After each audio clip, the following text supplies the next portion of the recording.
Estamos el viernes 11 de enero, qué gusto saber que contamos con su preferencia. El análisis de la noticia ha iniciado junto con Julio Talamonti. ¿Cómo estás, Julio? Qué gusto. Sandy, como todas las noches, es un placer saludarte a ti y un honor saludarle a usted allá en casa. Estamos acá, precisamente, en Todo Noticias, TN23, en su programa A la Medida, el análisis de la noticia. Y hoy los temas, Sandy, son por demás trascendentales, aparte que también son polémicos. Por supuesto, temas legales que estaremos abordando, pero sobre todo basándonos en la ley. Anotando ciertos artículos, le recomendamos a usted que también esté pendiente para que de esta forma pueda hacer sus anotaciones. De momento, conozcamos nuestros titulares. Muy bien. CC se ampara a sí misma. En vez de inhibirse, magistrados de la Corte de Constitucionalidad resolvieron a su favor. El largo proceso en el caso Sicavisa parece no tener fin y está lejos de resolverse. El juicio, que debería empezar en febrero, se suspendió. Localizan evidencias embaladas del Ministerio Público en Pavón.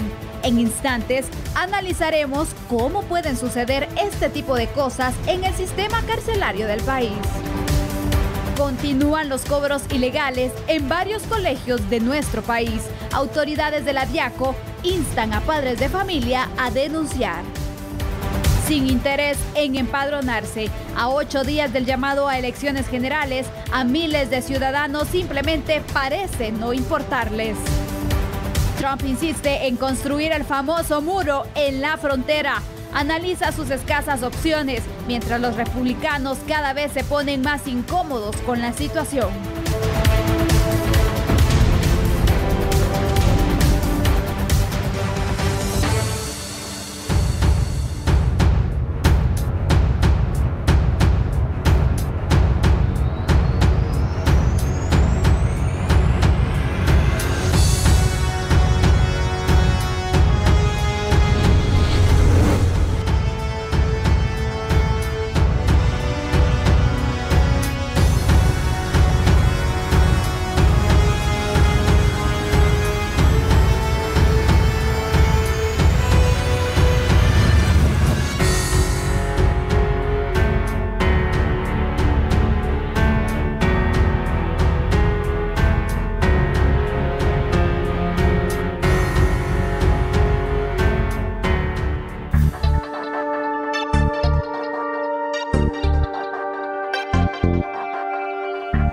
Sandy, ¿cómo te puedes explicar tú lo siguiente? A ver, hagámonos un supuesto. Si yo te digo, Sandy, ¿me permites hacerte un daño, darte un golpe? Pero te doy dos opciones, sí o no. ¿Cuál sería tu respuesta? Obviamente no. Obviamente no. Y ese es el contexto precisamente de lo que vamos a analizar en este instante. ¿Pueden los magistrados de la Corte de Constitucionalidad conocer y ampararse a sí mismos? Pues aquí está la situación. Lamentablemente lo hicieron y si tú me permites, voy a explicar algo.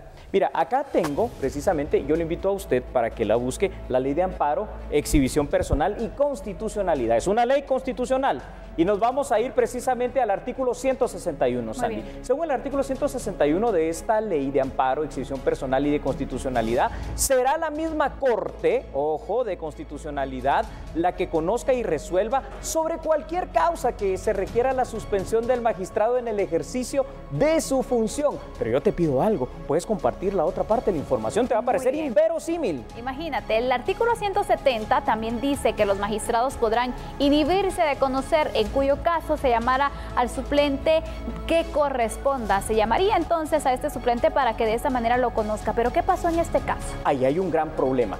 En eso que dice el 170 dice puede, pero no dice debe, no es imperativo. Entonces, si yo puedo escoger, mejor resuelvo yo algo en lo cual me están acusando a mí mismo, seguramente voy a resolverlo yo. Legal dentro de este contexto de una ley constitucional como la de Amparo, Exhibición Personal y Constitucionalidad es lo que yo pregunto, Sandy, a este punto en primera instancia. Por supuesto que sí. ¿Será moral o será ético?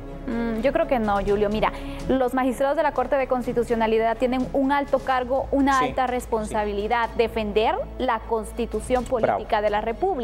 Y si están realizando este tipo de resoluciones que les favorece a ellos mismos, eso no es justicia. ¿Qué mensaje le estamos enviando entonces a la población? Malo, un mensaje malo. Por eso, si tú me permites, voy a ir otra vez a lo que tú leíste muy oportunamente, al 170 de la Ley de Amparo. Dice que podrán inhibirse de conocer.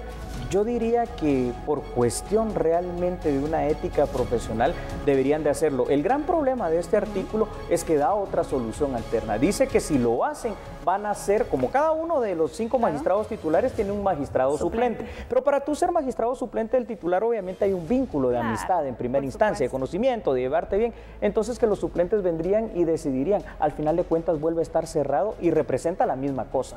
Pero mira, yo creo que estas lagunas legales que existen, porque para mí que es esto lo que ha ocurrido. Es correcto, Cuando Sandy. la ley no es clara, pues cualquiera la puede manosear. Así es. Y esto es lo que ha pasado aquí. Esto es lo que ha pasado aquí. Y si me permites, para seguir en este contexto, presentaremos más información que usted tendrá en su pantalla. En este caso en concreto, los magistrados de la Corte de Constitucionalidad se constituyen literalmente en jueces y en partes a la vez, lo cual, Sandy, es absolutamente legal, pero como bien dijimos, no es ni ético ni es moral.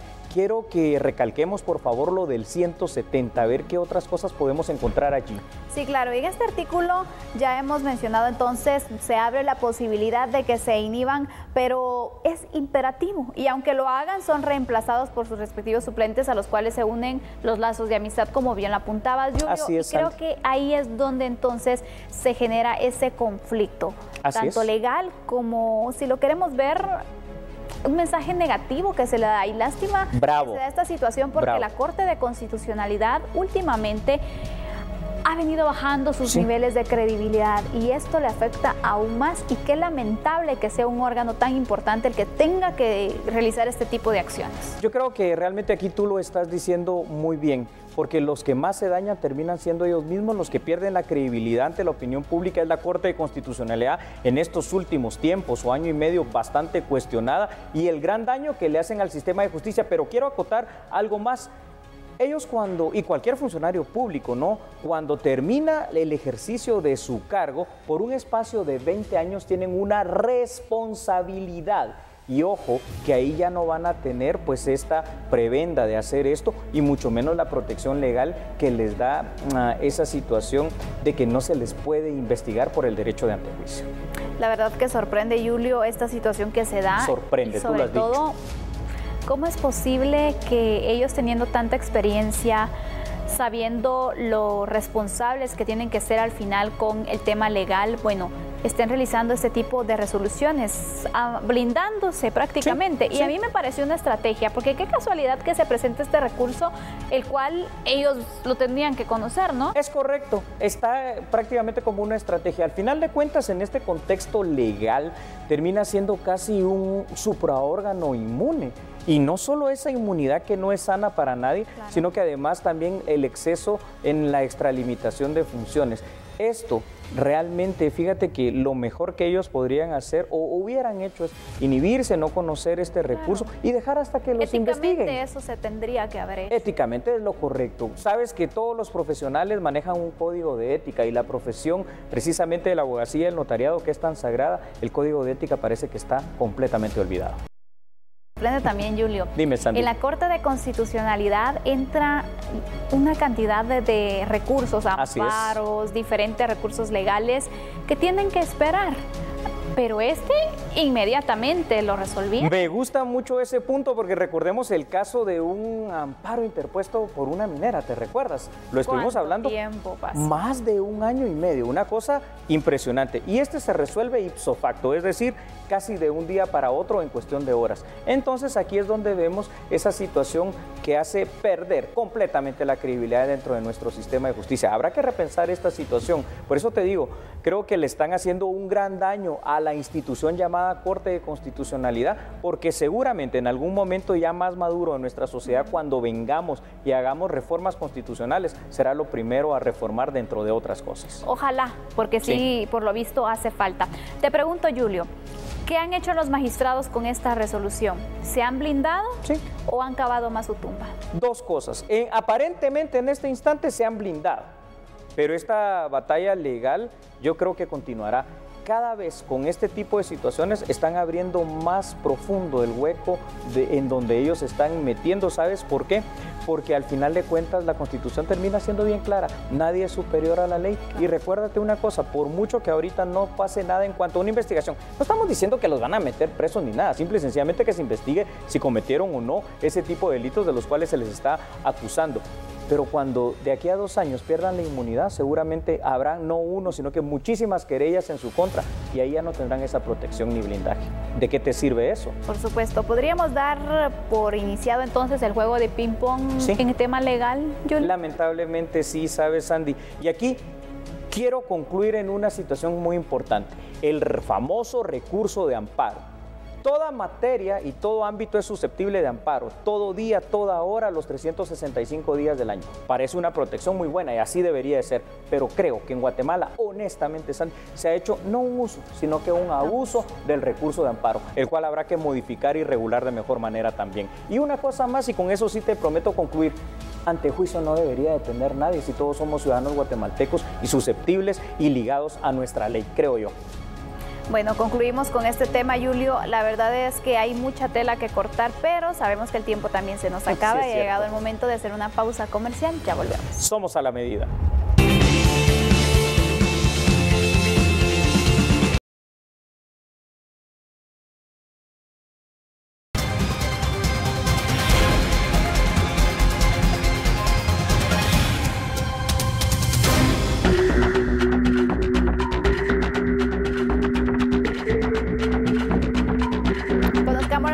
De carácter judicial. El Tribunal de Mayor Riesgo C notificó a los abogados del caso Sicavisa que se cancela el juicio que se tenía previsto para este febrero del 2019. ¿Por qué se canceló? Conozca las causas. Los jueces habían programado que la primera semana de febrero se iniciara a juzgar a Beatriz Ofelia de León, Joaquín Flores, Javier Mendizábal y Óscar Celada Cuevas. Según la investigación del Ministerio Público, ayudaron a Roberto Barrea de León en el 2011 a desaparecer el cuerpo de Cristina Sicavisa. El inicio del juicio se canceló por un amparo provisional que se le otorgó a Beatriz Ofelia de León. El debate se podría empezar hasta el 2020. El amparo provisional lo que provoca obviamente es la suspensión de la fecha que se tenía tentativa para el inicio, que era para el 9 de febrero. Hasta que eso no se resuelva, pues no tendríamos nueva fecha para inicio de debate. Como ustedes saben, son 4 los sindicados que están pendientes de enfrentar juicio, más Roberto, que está aún pendiente de que se lleve a cabo la audiencia de etapa intermedia para al final de cuentas, después de casi 7 o 8 años, pues se pueda deducir responsabilidades sobre la muerte de Cristina. La fiscalía encargada del caso continúa buscando el cuerpo de Cristina Sicavisa, refiere el abogado querellante Rodolfo Díaz. Yo creo que una de las cuestiones importantes, incluso para un tema de una justicia integral para la familia precisamente de Cristina, es el tema de encontrar el cuerpo de ella. Fiscalía, tenemos conocimiento que sigue haciendo las búsquedas para ubicarlo y pues esperemos de que muy pronto se pueda localizar, eso independientemente de lo sustentado que está el proceso en relación a su muerte. Roberto Barrea de León lleva en prisión preventiva 6 años y 2 meses. Fue capturado en México con documentos personales de identificación falsos. Cristina Sicavisa fue vista por última vez el 6 de julio del 2011.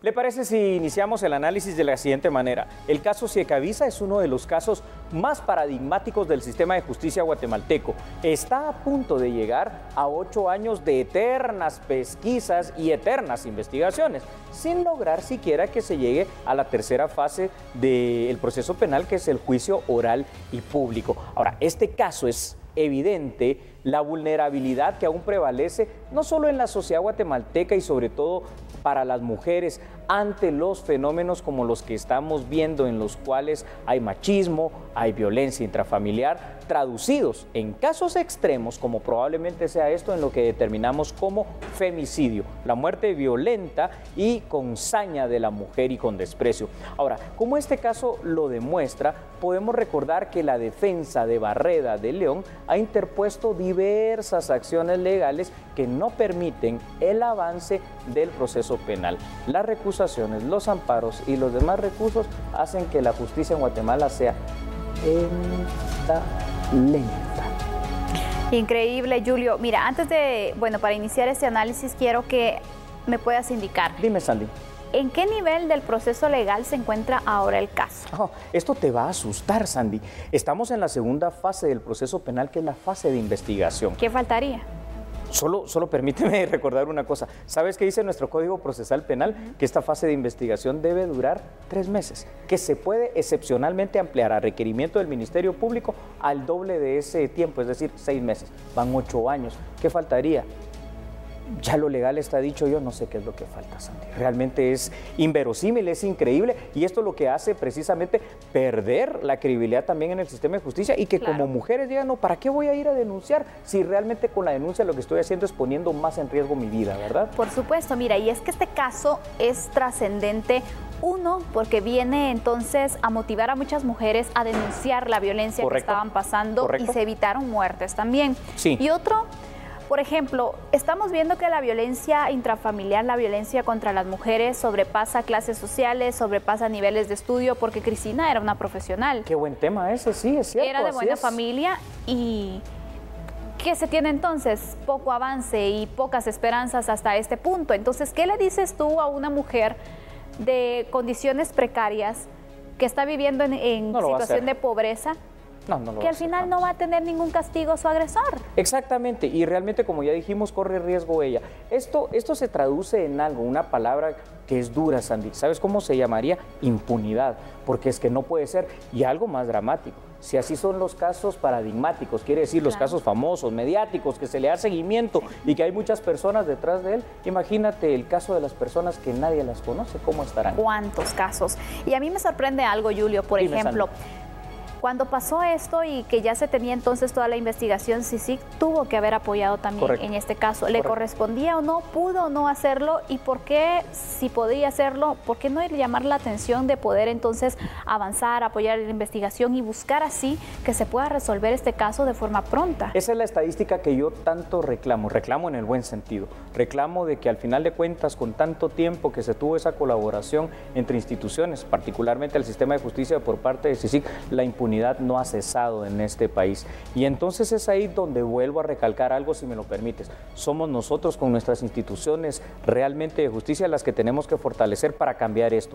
Porque ahora, Sandy, fíjate, después primero de que había sido 7 años hasta el año pasado cuando se había fijado una fecha del 1 de febrero de 2019. Ahora con un recurso más se atrasa probablemente, porque ya todo es incierto, al año 2020. Y esto parece que se va ad eternum, ¿no? ¿Cuál es el interés? No lo sé. Mira, tantos recursos que se han interpuesto por parte de la familia Barreda, y yo me pregunto, ¿cuál es el miedo? ¿No sería mejor llegar a juicio oral y público? Exactamente, porque al final la interrogante aquí también es, ¿será acaso que si no hay cuerpo, se podrá perseguir el delito? Sandy, has puesto el dedo en la llaga. Es que si nos vamos a la situación doctrinaria, por lo menos del derecho penal guatemalteco, no tienes la mayor evidencia para decir un femicidio, que es precisamente el cuerpo, el cadáver, el occiso. Pero hay otras realidades, en algunas ocasiones sí se ha logrado condenar de esa forma y en otras más avanzadas realmente esto es rechazado. He ahí el dilema de lo que va a pasar. ¿Será acaso tal vez que los jueces no saben qué resolver y también ellos lo sienten muy cómodo el que esto se vaya atrasando? Yo quiero que hagamos algo. Hay más información que compartir. ¿Puedes iniciar con la misma? Claro que sí. Gracias. Les contamos entonces que el Tribunal de Mayor Riesgo C notificó a los abogados que se cancela entonces este juicio que se tenía previsto, como bien hemos indicado, en febrero de este año. Esto luego de un amparo provisional que se le otorgó a Beatriz Ofelia de León, la madre de Roberto Barreda. Correcto. Es un caso tan paradigmático Julio, que eso es lo que nos hace dudar y que también nos hace perder las esperanzas con el resto. Así es, Sandy, porque es un caso demasiado publicitado, el de Cristina Ciecaviza. ¿Quién no la conoce? No solo a nivel nacional, sino que internacional, pero que no logra resolverse y que además está arriesgando fuertemente en quedar en la vil y tan rechazada impunidad. Los ciudadanos no pueden dejar de preguntarse cómo estarán el resto de casos. Y aquí mismo nos hacíamos la pregunta nosotros. Si estos que no son conocidos públicamente, entonces pareciera ser que el tema de la protección al ser humano, dice la Constitución Política de la República de Guatemala, sea hombre o mujer, pero particularmente a las mujeres, claro, dice que uno de los 6 deberes del Estado es proteger la vida, la seguridad, y esto no se está cumpliendo, porque no se llega también a la justicia. Dice que la justicia debe ser pronta y cumplida, yo no la veo. Parece que no, Julio. La verdad es de que con todos estos años, desde que se inició el juicio, primero se da la situación que Roberto Barreda sale del país con sus hijos. ¿Es correcto? Se logra la ubicación, así fue un punto bueno, la verdad, para el Ministerio Público. ¿Sí? Luego inicia entonces todo este proceso, ya han pasado varios años al final que se tiene entonces la incertidumbre, que se han interpuesto distintos amparos, y lo peor de todo es que toda la evidencia, hay mucha que se ha ido perdiendo. Correcto. Una de ellas es uno de los testigos, la empleada doméstica. Principal. Que poco a poco al final perdió la credibilidad, la idoneidad entonces para poder ser testigo. Y de esta manera entonces una persona tan fundamental que pudo tener información... ya ha sido manipulada. Exactamente. Eso es correcto. Va, y solo para terminar, si tú me permites, un último supuesto. Son ya casi 8 años de esta situación. ¿Y qué pasaría si, por ejemplo, Roberto termina siendo inocente? Porque puede ser el otro supuesto.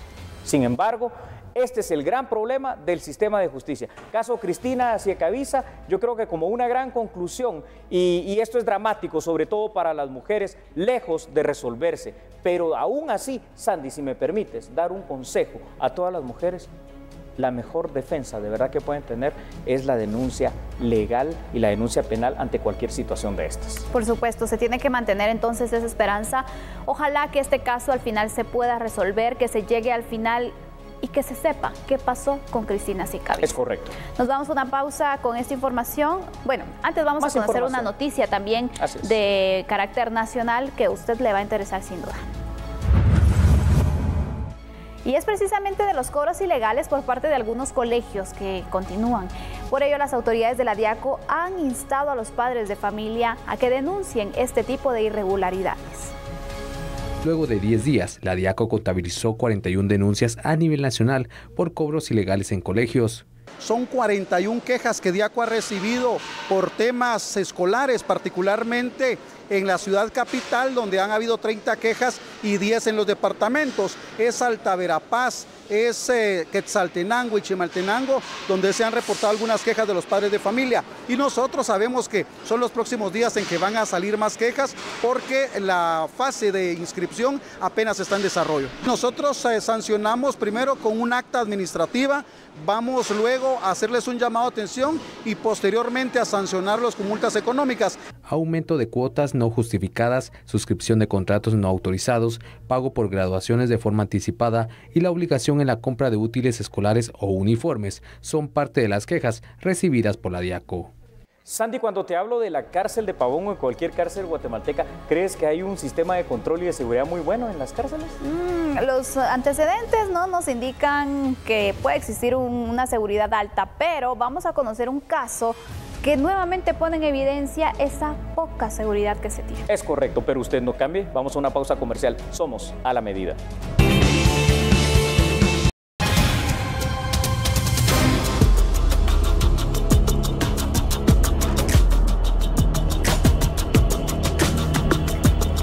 Esta evidencia, la Fiscalía contra las Extorsiones confirma la incautación de sobres embalados dentro del penal para varones Pavón.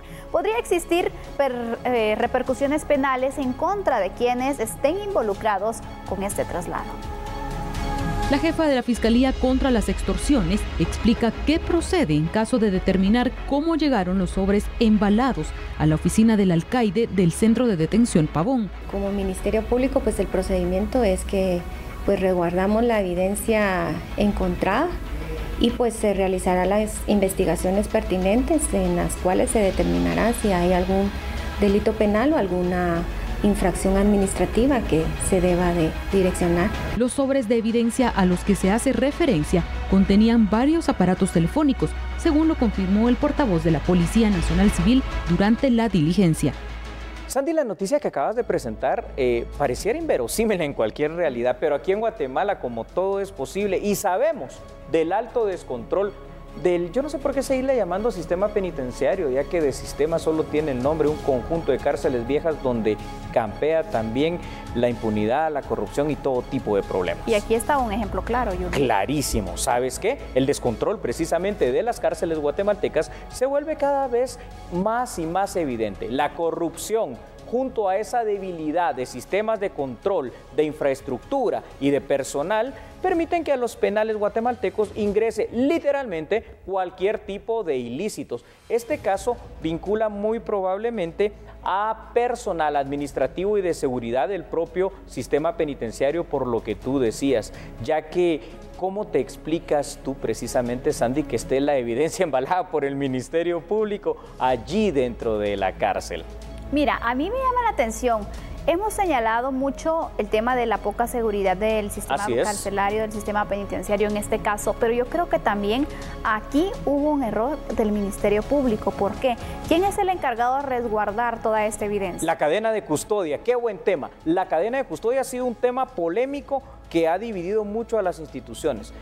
Lo que pasa es de que cuando se hace un operativo de estos, el Ministerio Público por supuesto dirige, pero es la Policía Nacional Civil la que tiene la responsabilidad en ese momento de sacarlo, de llevarlo y entregarlo, o en todo caso la Guardia Penitenciaria, y ahí está el gran problema, de entregárselo a la institución de investigación que es el Ministerio Público.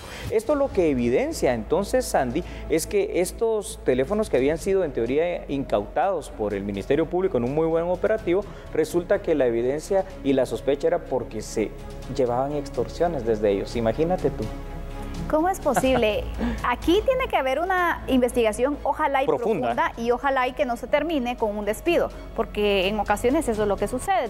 Destituyen entonces... Y te vas tranquilo y libre, ¿no? Exactamente, y ahí quedó la situación. Este es un tema grave, Julio, porque no sabemos si pudo pasar anteriormente o podría continuar sucediendo. Sabes que tu razonamiento no solo es lógico, sino que la verdad es el adecuado. Es que aquí sí es cierto lo que acaba de decir Sandy Monroy. Se termina con una simple baja, ¿verdad?, del funcionario, sin ninguna repercusión para nadie. Pero ojo, es que aquí tienen que haber culpables. Claro. Esos teléfonos si estaban ahí y entraron, primero, ¿por qué entraron? ¿Quién los entró y cómo los entró? Exacto. Y segundo, si no salieron, si habían sido incautados, ¿quién fue el responsable de eso y para qué estaban siendo utilizados? Exacto. Porque evidentemente estaban siendo utilizados para ese delito que se ha convertido en un flagelo, que es la extorsión en Guatemala. ¿Y por qué retirar esta evidencia y trasladarla a este sistema carcelario, a este centro penitenciario? ¿Sabes dónde lo encontraron, por cierto? Ah, eso es lo interesante. Lo encontraron precisamente dentro de las cosas, el escritorio del alcaide. Uno se pregunta quién es el alcaide en una cárcel. La jerarquía, llamémoslo, de las cárceles guatemaltecas, dentro de cada una de las cárceles, cada cárcel tiene un director de cárcel. Por debajo de él hay un subdirector de cárcel, cada uno está de turno una semana, y luego la jerarquía te manda al alcaide. El alcaide es un guardia penitenciario que es el que tiene la jefatura, llamémoslo así, sobre el resto de guardias que están cuidando a los privados de libertad en ese determinado centro preventivo, porque ese es otro gran problema. Como no existe escalafón, ni jerarquías, ni mandos dentro de la Guardia Penitenciaria, ahí todos pueden tener voz de mando o no tener nada. Julio, quisiera que analizáramos qué tipo de reos se encuentran en Pavón. Interesantísimo. Porque según sé, es un centro donde ya están las personas sentenciadas. Este punto es toral. Muchas gracias, Sandy. Eres muy aguda en las preguntas y en los análisis y yo te agradezco por eso. Uno puede pensar, si son teléfonos para extorsión, seguramente son pandillas, son maras, pero no. He aquí la gran situación. Fíjate que Pavón es una de las 5 cárceles que hay en Guatemala donde supuestamente, al menos en la teoría, es una granja que estamos viendo que de rehabilitación también tendrá poco, claro, en los cuales están casi exclusivamente, aunque ya por el hacinamiento no puede ser tanto así, casi exclusivamente privados de libertad con condena firme, cumpliendo sentencia, pero que no hay mareros. ¿Por qué? Porque sabemos que los mareros de la banda de la pandilla MS-13 están en el Boquerón y luego los 18 están distribuidos en otras cárceles, más no en lo que es Pavón. Entonces, ojo, porque aquí nos llama la atención, si son extorsiones, a los famosos imitadores. Los imitadores. Julio, hay más datos que tú nos has preparado y quisiera que por favor nos lo dieras a conocer para continuar con ese análisis. Claro que sí, Sandy, los preparamos junto con todo el equipo, tú también nos apoyaste y lo vamos a compartir juntos, de hecho. Cada vez es más evidente la urgente necesidad de una verdadera reforma penitenciaria que privilegie la infraestructura, la tecnología carcelaria y la profesionalización del personal de dicha institución. Pero en la discusión que teníamos previo a esto hay otros datos que son importantes y yo quiero que los compartas también tú, Sandy. Sí, mira, especialmente porque este caso solo viene a reafirmar la idea popular de que muchos de los delitos se originan desde las propias cárceles. Y cómo no, si al final esta evidencia era relacionada con el tema de extorsión, prácticamente lo que se quería era ocultarla. Absolutamente cierto. Para seguir de plano. Al final de cuentas podemos concluir, digamos, en algo que es muy importante. La extorsión sigue siendo uno de los delitos que más golpea precisamente a nuestra sociedad guatemalteca. Y lo más triste, y esto sí llora sangre, que muchas de esas extorsiones y otros hechos delictivos tienen su génesis, es decir, su origen dentro de las cárceles guatemaltecas. Queda una vez más evidenciado que dentro de las cárceles el control lo tienen los privados de libertad. Urge una reforma penitenciaria seria. Sí, definitivamente, pero también algún tipo de modificación o de refuerzo para la cadena de custodio, porque aquí se dio una debilidad que fue aprovechada por otros y que pudo tener al final su objetivo, pero afortunadamente se logró detectar. Excelente conclusión para terminar este tema, Sandy. Muchas gracias. Bueno, vamos a concluir con este tema, pero tenemos otras noticias de carácter nacional que darles a conocer. En el tema político, estamos a 8 días del llamado a elecciones. Son miles de ciudadanos los que no se han empadronado hasta el momento. Un 40% de los que se han identificado son jóvenes. El último reporte del TSE establece que son 7.6 millones de guatemaltecos aptos para votar. Sin embargo, en noviembre se identificaron a más de 2 millones que no se habían empadronado.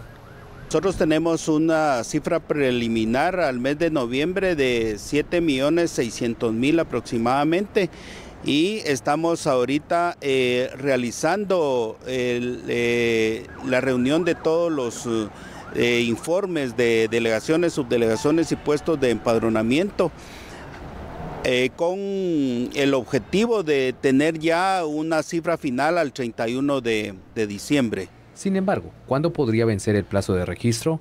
El Tribunal Supremo Electoral la estará anunciando en el decreto de convocatoria. ¿Cuántos días serían promedio después del decreto de convocatoria promedio? Considerando si el Tribunal Supremo Electoral va a disponer que sean 90 días antes de las elecciones que se suspenda la actividad de empadronamiento, estaríamos señalando a mediados del mes de marzo. Ahora bien, si el Tribunal Supremo Electoral establece que son 120 días, las dos condiciones están señaladas en la ley, entonces nos estaríamos indicando que la fecha estaría relacionada más o menos como a mediados del mes de febrero. El empadronamiento es personal. Los que ya lo hicieron pueden actualizar la dirección de su domicilio para tener un punto más cercano de votación. Sin embargo, si su nueva residencia es fuera del municipio inicial de inscripción, no podrá hacerlo, pues el plazo de ley venció en 2018. Pasamos a otro orden informativo. Autoridades del organismo ejecutivo rindieron en este día homenaje póstumo a la ex vicepresidente constitucional Juan Francisco Reyes López en el Palacio Nacional de la Cultura. Veamos la información aquí en A la Medida. El mandatario Jimmy Morales encabezó las honras fúnebres que realizó el gobierno de Guatemala en honor a Juan Francisco Reyes López. El presidente Morales, acompañado de la primera dama, el vicepresidente Jafet Cabrera y los ministros de Estado expresaron sus condolencias a familiares. A quien tengo que agradecer el servicio dado a la patria, con los honores que la familia ha permitido, que nuestros protocolos también permiten, porque se ha ido a la presencia del Señor según la fe de muchos. Un hombre que sirvió en la vicepresidencia, en el Ejecutivo, para poder hacer realidad los ideales del Estado de Guatemala, que se conformó, según lo dice nuestra Constitución, precisamente para velar por la persona y por la familia. A la familia les agradecemos el servicio prestado por su padre a la nación y esperamos que la historia sea la que se encargue de hacerlo grande, de recordar la obra, de recordar el legado que durante su servicio y su vida pudo lograr. Juan Francisco Reyes Wild, hijo del ex vicepresidente, agradeció las muestras de cariño que se han realizado en memoria de su papá. Muchas gracias por este momento. Dios los bendiga, los acompañe en la trayectoria final de su gobierno cuentan con una familia amiga, una familia que los admira, que los apoya y que sabe lo difícil que es cumplir con esta tarea tan dura de gobernar a la patria. Muchas gracias, que Dios los bendiga y nuevamente gracias por este momento.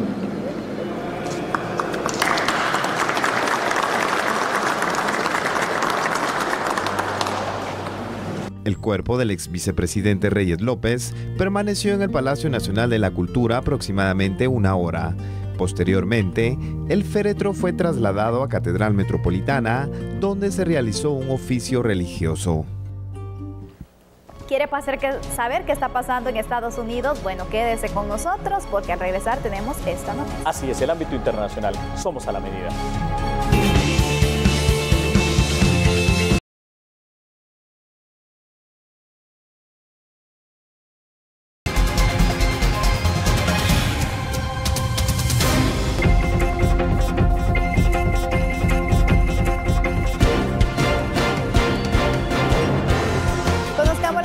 Internacionales. El presidente estadounidense Donald Trump sigue insistiendo en obtener dinero para la famosa construcción del muro fronterizo.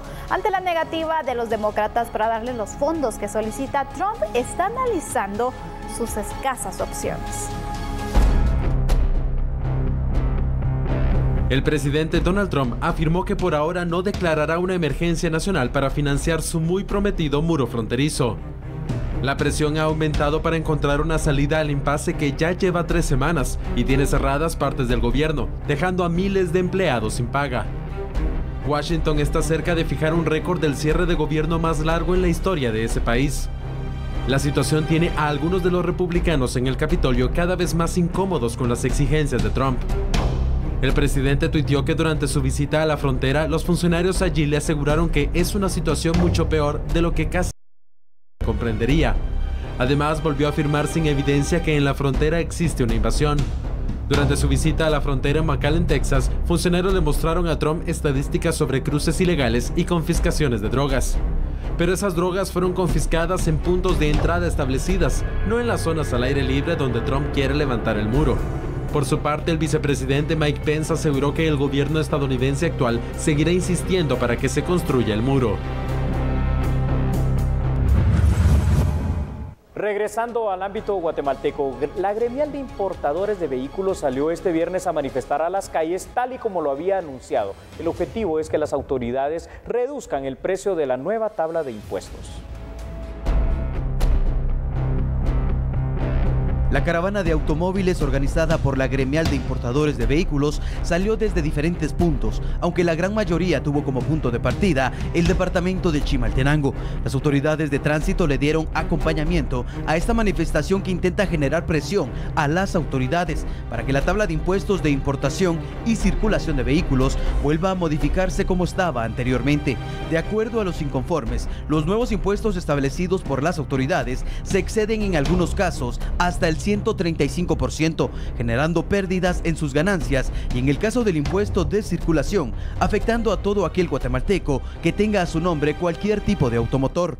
La fila de automóviles se enfiló sobre el anillo periférico y llegó hasta la 9ª avenida de la zona 1 capitalina, frente al Congreso de la República. La calle estuvo cerrada durante varios minutos, mientras los inconformes esperaban a ser recibidos por algún diputado en el Palacio Legislativo.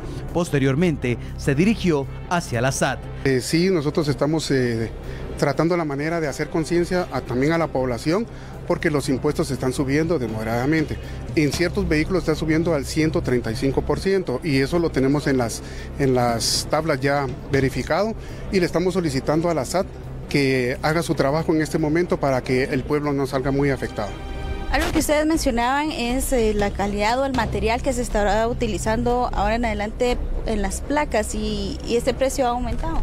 Así es, nosotros estamos pagando la circulación, todo el pueblo paga la circulación y los títulos, y ahora nosotros los tenemos que imprimir en hojas de papel bond. No tiene ninguna garantía, ninguna seguridad, y eso se presta a malos entendidos. Puede ser robado los vehículos o la gente inescrupulosa que puede hacer mal uso de esos papeles.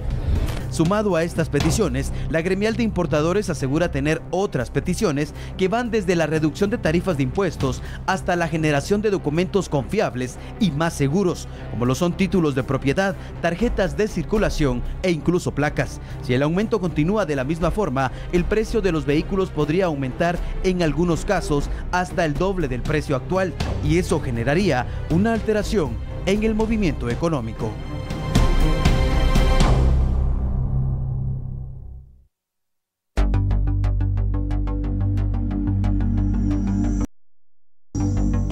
Conozcamos parte de la agenda para la próxima semana en la Torre de Tribunales. El lunes 14 de enero, el Tribunal A de Mayor Riesgo iniciará el juicio que enfrentará a Francisco Morales, alias Chico Dólar, y otras personas. Ellos son acusados por el Ministerio Público de transferir ilegalmente a otros países varios millones de dólares.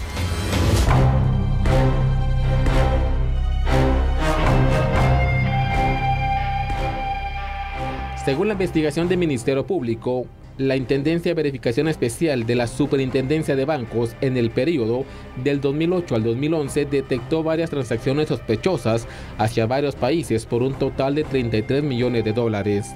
La organización criminal que realizó esas operaciones bancarias fue dirigida por Francisco Morales Guerra, alias Chico Dólar, quien será juzgado por los delitos de asociación ilícita, lavado de dinero, cohecho activo y financiamiento electoral ilícito. La Fiscalía cuenta con documentos y llamadas telefónicas intervenidas en las cuales los integrantes de la red criminal planificaron y coordinaron el retiro del efectivo de Guatemala, esto para evitar que las autoridades detectaran los montos millonarios. En este proceso están involucrados un exalcalde y 2 exdiputados al Congreso de la República.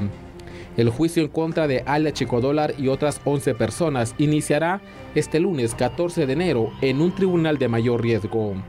El debate oral y público podría durar 30 días para discutir y resolver si los acusados son inocentes o culpables de los señalamientos del Ministerio Público. Estamos llegando al final, Sandy. Sí, mira, qué alegría la verdad poder concluir esta semana y saber que contamos con su preferencia. Los esperamos la siguiente y ojalá que nos sigan durante todos esos días. Claro que sí, muchas gracias por la sintonía. Lo esperamos lunes a las 21 horas en vivo, TN23. Feliz fin de semana. Adiós.